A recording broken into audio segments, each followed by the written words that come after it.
What is up, y'all? My name is Nick. Welcome to Roll Coverage. Today we are getting ready for the Dave Canales press conference breakdown extravaganza. Hopefully you are ready. I'm going to be bringing you 10 Dave Canales breakdowns over the course of the next 2 days, so make sure you buckle up for this one. I'm ready. Hopefully you are too. Let's go. Hey, I thought it was all over. Nope. They Roll Coverage.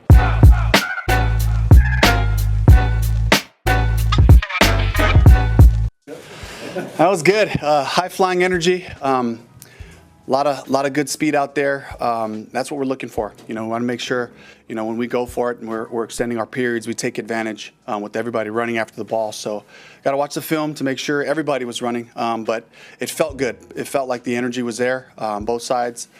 Some good execution on both sides for sure. Another great day weather-wise. I mean, we have just been blessed. I know sometimes games come down to skill. Sometimes the ball just got to bounce your way, and it seemed like it bounced our way this week. So, but of course, that's me. I'm always looking for something good to happen. Really just impressed with the mechanics of the operation, getting the calls in, getting lined up. We didn't have any issues there, so I'm always looking for that, just for the operation to feel like a game. And we were certainly under the restraints of the play clock, which was great. And it was great to get some one-on-one shots down there earlier in the red zone to see guys compete and see who we can count on to come up with the ball and to make the plays. Questions? Okay, so if you guys are aware, right here on Roll Coverage, we do breakdowns. And if you've been here for some of our Dave Canales breakdowns, which I've been doing since December of 2023, this dude right here, let me make sure I'm doing this dude right here, always starts out with that big prepared speech, essentially. He's going to highlight some things. He's going to kind of point some fingers more at personnel groups or just the offense or just the defense. He doesn't like singling guys out. Of course, he was called the optimist bully by people like Baker Mayfield, seen here. The definition of an optimist bully? But at the same time, some people like that optimism, so we are going to see how that's going to translate. Implementing a new offensive scheme apparently is much harder than implementing a defensive scheme, but with Evero, a holdover from last year, I think it makes it just a little bit easier. Dave has brought in a bunch of guys, though, that are all aligned. Former wide receiver coach in Bucks, or for the Bucks, followed him here. He is the new non-play calling OC in Brad Itzik. We brought over linebackers coaches, I think offensive line coaches, somebody like that. We took a bunch from the Bucks, but they also went and got improved guys for them. So I'm hoping everything can come together this year. But again, I'm very, very concerned about 3 personnel groups. The same 3 that I was worried about last year. Number 1, the offensive line. Yeah, we paid a bunch of money for that offensive line, but now that we're paying like top 10 or whatever for an offensive line, we need to get better results. And so far in training camp and everything like that, they have looked pretty piss poor, to be honest. Pass rush group. That's the biggest concern for most people when it comes to our Carolina Panthers. Pass rushing.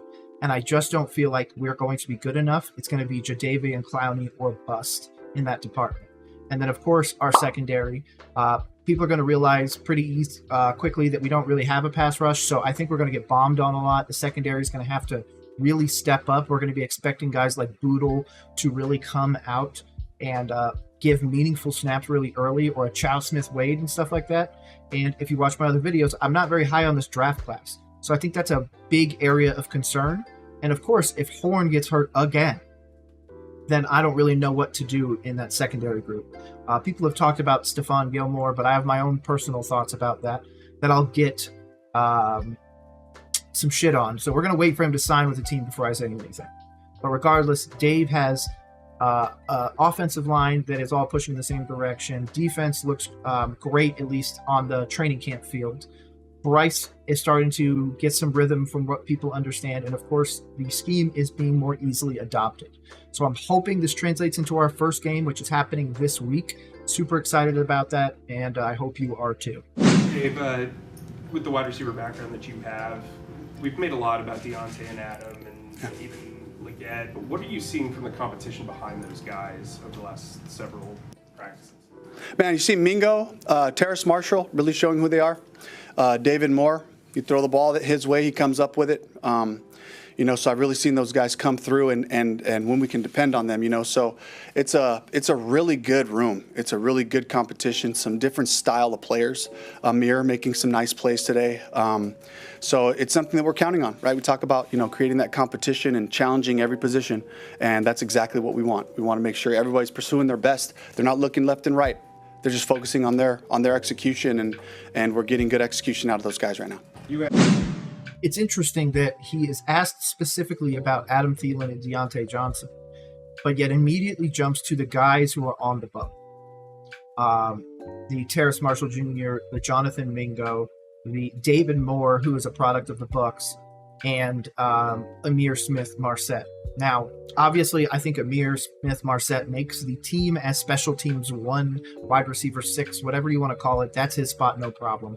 It's everybody else. I don't think David Moore should make the roster if that's the case. I'd rather see Jalen Coker in there than David Moore. I'd rather start developing talent than kind of going with a guy that's just comfortable with the system, who, again, has had his own issues at training camp. So I'm a bit concerned about the wide receiver room, especially Xavier. He's had some lower body issues previously, even previously with the Panthers. So and again, he hasn't even played a snap yet. So I'm concerned about that as well. But there's at least some weapons in the wide receiver room that are actually above, I'd say the medium average of teams. So. The guy last year, and I'm sure you had last year, Devin Tompkins. Yeah. He also has some off-the-field issues for a while. Can you tell me what you guys looked into regarding that? Yeah. What you found out? By the way, another thing we've constantly called out is this man right here can never stop licking his lips. He can never stop doing this tongue thing. Somebody needs to get him gum, a breath mint, some water, something, because it is in every single press conference, unless it's just a nervous quirk of his, which it could be. What was the decision in signing him? Yeah, we had to be patient. We had to wait for the league to process it before they can give us a green light on it. I have experience with Devin. I know what he can do as a football player. He was certainly just a great energy guy, really bought into what we were doing in Tampa, So, we did our due diligence on that part, and I'm excited to get him in here. He's another kick returner as well. He's got some explosive elements to his play, so really fun. Brings a different style of guy. We got a really big, strong group, which I love, but it's also good to have those change of pace guys, that can attack the defense a different way. Dave, given the fallout with Adrian Wilson recently, did that give you guys pause on Devin, and did the team conduct its own investigation? Those were separate incidents so as we were looking at it, they were just different things, and I don't want to get too much into it. I know those are all things that the league had to talk through and work through. So the team did not do its own investigation? I'm not sure about that. I can't tell you that. Okay, that's an interesting one. That tells me he's obviously not focused on the stuff of the previous regime. He's letting them handle that, and he's focusing on football. That is something I like. So thank you, Coach Dave Canales, for focusing on football, not on this off-the-field stuff and stuff that happened maybe not at the same time as you got hired, but hey, it wasn't you, my guy. It wasn't you. Dave, can you tell us something about the development of Bryce Young, and how does he feel actually with the team, with Adam? It looked like they were together for quite a long time, and they looked like they matched. Yeah, so for Bryce, again, it's just getting comfortable with our offense, our plays. He seems to be very comfortable with what we're doing. The execution part of it, that's the part where he'll be critical on some of the little things he might have missed. But he had some really good throws today. And again, the encouraging part is just getting the whole offense going so it feels right. There's a flow to it, and it feels really smooth right now. So I'm really excited about that. And every day he gets a little bit better, and that's the goal, is to just try to improve one day at a time. It's interesting how he's saying the improvement stuff. He's like, Bryce is going to be upset about this. So that tells me that Bryce is at least being introspective about what is happening, but it also tells me that Dave sees that he's able to handle the offense. People last year talked about Bryce not being able to handle the Frank Reich offense, which is described as vanilla. So if he can't handle that, I was concerned about this. But if he's handling this playbook and the scheme and it's working, I'm super happy. And the last year stuff was just, it wasn't Frank Reich, it wasn't Bryce, it wasn't Chuba Hubbard, Thomas Brown. It was just the amalgamation of everything that the owner had put into a kettle. just finally overflowing. And that was why everything imploded last year. So Bryce does get a little bit more leeway if that's the case. What does Teray bring to the defense? Oh, just another veteran player, talented pass rusher, versatility, first, second, and third down. A guy that we've seen play just around the league, the last couple of years. So I'm really excited to get him in the fold and challenge that group. When do you expect he didn't get much run today. When do you expect to get him in? We'll keep an eye on that. We'll get him out there, run a little bit, just making sure when we don't have guys for a whole spring and we don't have a real, true litmus test of their conditioning, we want to make sure we see them prove it to us that they're ready physically to get a part of it. Plus, just catching up on the wording. Dave, there have been, like from the outside looking in, there have been concerns about cornerback. It seems like Troy Hill, DiCaprio Boodle, some of those guys are really stepping up over the last week. What have you seen conversely from those as opposed to the wide receiver group? Just another group of guys who see opportunity, right? And so just from a sheer number standpoint, what a great opportunity for them to get in there and make the most of their plays. Dane had an incredible interception today, on a boot play that was fantastic, so showing his stuff, JC put another good solid day together. But Deshaun, DiCaprio, Troy, Lamar Jackson made some nice plays and one-on-ones. So it's really good. The group is starting to shape, and we just need more football. We need more plays, more opportunities to evaluate guys playing the ball when they get their shots.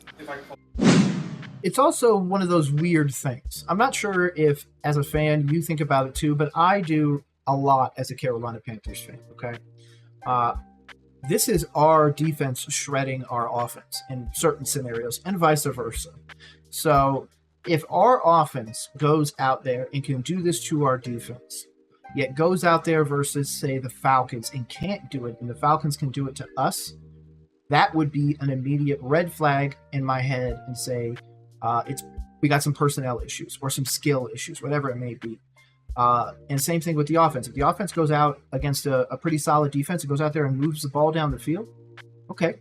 Well, then maybe those plays where Bryce got blown up in training camp and all that other stuff, and there was a sack, that was just an outlier. That Bryce is actually going to be okay, be able to deliver the ball in the pocket, and of course, be able to establish the run. Which I think is going to be the focus of the offense, of course. The run first, play action, and then occasionally having Bryce just go back there to throw. I think they're probably going to keep him 24 to 34 throws a game. If he's throwing more than 34 times, we're behind, and we are trying to throw ourselves back into it. So that's just my thoughts. Is that how you guys think? Do you think it's weird when our offense shreds our defense and vice versa? Tell me below. JC obviously participated quite a bit, and then DiCaprio kind of replaced him with the first team. Is that like a pitch count or so? There's something. Yeah, by design. He had a great day 2 days ago. Some of his highest speeds, that he's had. And so with that, we just want to make sure we're smart about just continuing that flow. This is still an acclimation period. So we're really trying to take advantage of that and make sure that we continue to ramp him up so he's ready to go. Is it plan for their... Real quick, that does tell me that J.C. Horn still does have a nagging injury. So that's going to be something to watch. So for you guys to be in pads on Monday? Not on Monday. Or whatever day the next first practice is. It'll be the following. And then we'll have 2 padded practices within about 3 days there. So that'll be a good physical challenge for the guys to get that first padded day and then follow it up pretty quickly with another one. Is great for them to have to challenge themselves with the soreness. Can I stay focused? Can I execute my assignment knowing my body is really starting to feel, the challenge and the rigors of camp. So looking forward to that. Dave, how would you assess the interior offensive line at this point? Obviously, the pads haven't come on yet, but where would you say that group's at right now? I'm really happy with where they're at right now. With Damian, Austin, and Robert, just right up in the middle. You can feel it in the run game. There's good lateral movement when we need it. There's good vertical push when we need it. The pocket stays firm on the inside, So I'm really excited about those 3 just communicating and working together. Specifically asked about the inside, but as soon as he said that, we got some really great protection on the inside. Knowing that Icky had a really rough year last year, and I can't remember who's our starting right tackle. His name is escaping me right now, and I know people are going to roast me for it, but listen, there's a reason why we roll coverage out here, okay? We out in Colorado, enjoying the hiking and a whole bunch of other stuff. So while the name escapes me, it's just interesting to hear him say, really focusing on that interior three. Again, I know the question was focused on that, but I'm very concerned about Icky. Very concerned. And Austin specifically, obviously snapping the ball this preseason. What have you seen from him specifically? Yeah, just good command of the center position, and he's as much a part of the offense running smoothly as Bryce. As they go up there, they make their calls, they get everything started on a good foot, and then just the timing in which we do it and how we communicate it, I'm really excited about. Just the way that he's able to recognize things quickly. Do you have any big picture observations about the defense, even though there's no tackling? Oh, just the scheme that I love and hated before. I mean, it's really suffocating. They play their leverages so well. They're in position to challenge your passes. There just aren't a lot of freebies. If we catch a ball wide open in our defense, schematically we created something, but for the most part, the communication that happens up front, the communication in the back half with the safeties, linebackers, and the corners, they're passing stuff off really at a high clip. It goes back to some of the veteran guys that we have there at the safety positions being able to get us in the right spots. Troy Hill knows his system like the back of his hand, and it's great for the younger guys to be able to see what it takes to play this defense at a high level. I'm really encouraged by that. Same thing I said about the offensive line up front. On the other side of the ball, between Ashawn, Shai, and Derek, I mean, that's a really formidable interior of the defensive line. So there's been some really good battles over the last couple of days. That's a good thing. That's what we want to hear as Carolina Panthers fans. We want to hear that everybody's improving, but that at the same time, we're still able to execute the systems, not only on offense, but also on defense. I'm on record at this point of saying that I think the defense does take a measurable step back. I think, again, the pass rush, the secondary is going to leave a lot to be desired. We're literally hoping that Derek Brown or Jadeveon Clowney go off and have a crazy game in order to kind of keep that defensive line, at a high rating. But that secondary, again, if JC has more soft tissue issues or, a Troy Hill or a Dane goes down, we're in a lot of trouble. A lot of trouble. So I'm concerned. But again, my concerns with the defense can be mitigated by a really great running game. So it's training camp. I'm a little concerned too early, maybe, but it's still something to kind of think about as we go forward. A couple more. You've got a tight end room that's starting to get a little crowded at another this week. Yeah. They've all kind of had their moment in practice at least once this week too. What can they do to kind of set themselves apart as decisions have to get made? What do you want to see? Yeah, execution.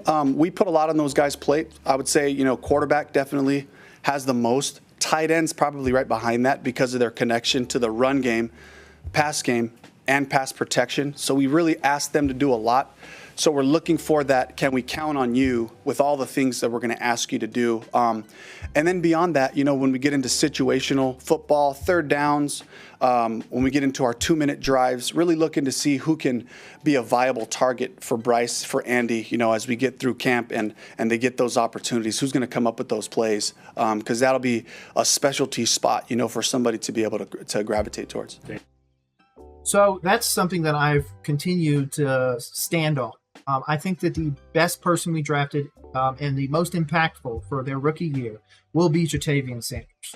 I think that is the case because Tremble is a great blocking back, which means, as a Carolina Panthers fan, you would know last year when we decided to take Bryce out on QB sneaks.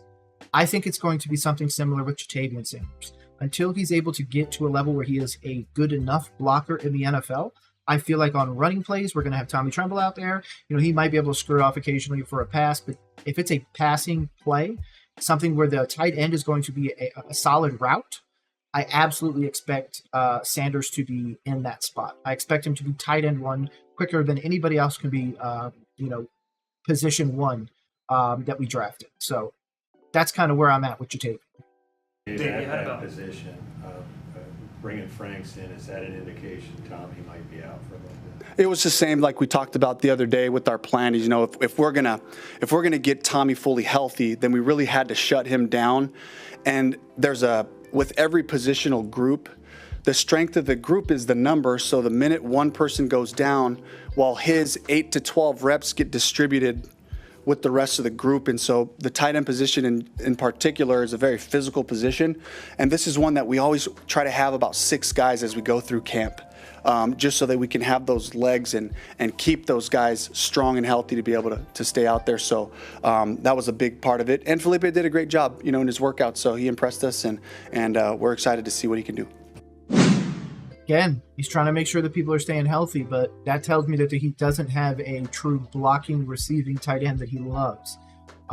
Tremble's a better blocker than he is a receiver, and vice versa for Sanders. So if somehow we could, fuse the two together like it's Dragon Ball Z, then I don't think that we're going to really have a solution there. So Sanders has a great opportunity to take that tight end 1 position away from Tommy by staying healthy, by improving his blocking, and again, availability. That's the best ability that players can have, from what everybody said, of course. Dave, just try to get clarity on when you're putting on pads. It's going to be practices after Clemson? No, I can't think of I'm just thinking in terms of numbers of practices. The players have a day off tomorrow. We'll come back and we'll have another shell practice, and then we'll start to get into our pads after that. And we'll start to be really smart about how we space that in. So, want me to mention anything else about that? Clemson, are we good? Yeah. Okay, yeah. I'm sorry, I'm getting the other players in. Okay. Thank you. Hey, shout out to the Carolina Panthers. We get this on YouTube, so make sure you subscribe to them. Now, Dave Canales is a really interesting guy. Again, he comes out every time like he did in my first breakdown, going all the way back to December 9th, 2023, where I did it on Dave Canales. That was my first one. First time seeing Dave. He was kind of all over the map, but again, he's a super excited, super exuberant, and again, intelligent guy that really likes to see everything done meticulously well. So I'm really hoping that his attention to detail is something that can rub off on others. I'm hoping his positivity can not only help the players, but also help the fan base and, of course, help the community. Dave could be a great godsend to all of Charlotte, and I'm really hoping that he gets the opportunity to grow. But this draft class is going to hinge a lot. I could see a scenario where we're on this time. I'm recording this a little late, August 5th. I'm at August 5th right now, and I could see a scenario next year where Dan Morgan is no longer the GM due to this past draft class, due to maybe the first 3 picks working and everybody else not, or the first 2 picks, or whatever it may be.